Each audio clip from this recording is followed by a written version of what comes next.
এই যে জাম্বু সাইজের একখানা মোচা এই মাত্র গাছ থেকে কাটা হলো।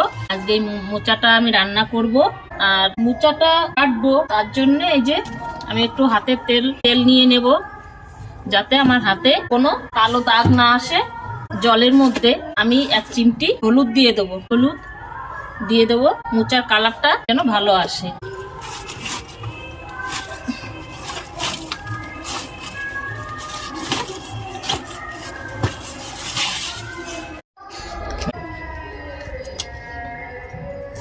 এগুলো যতটা পারা যায় ততটা যে বের করে নেবো। এইভাবে আমি পুরো মোচাটা কেটে নেব।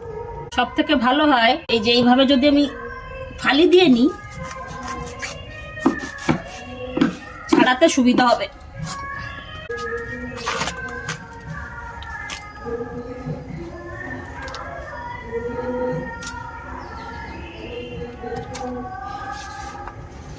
মোচাটা কাটা হয়ে গেছে আমার। আমি রান্নাঘরে চলে এলাম। মাছ ভেজে রেখেছি, চিংড়ি মাছ। আজকে হবে মোচা চিংড়ি। এই যে আলু টালু ভেজে রেখেছি। আর লাগবে আমার টমেটো, ধনেপাতা, পেঁয়াজ, কুচানো পেঁয়াজ। আর এখানে আছে আদা রসুনের পেস্ট আর লঙ্কার পেস্ট, লঙ্কা। আর এই যে জিরে ফোড়ন। এখন এই যে কুচানো মোচাটা দিয়ে দেবো। আমি রান্না করে নিয়ে চলে আসলাম। এই মোচা এমন একটা সবজি যে ভাত, রুটি, পরোটা সবকিছুর সঙ্গে ভালো লাগে। তোমরা করে খেয়ে দেখো।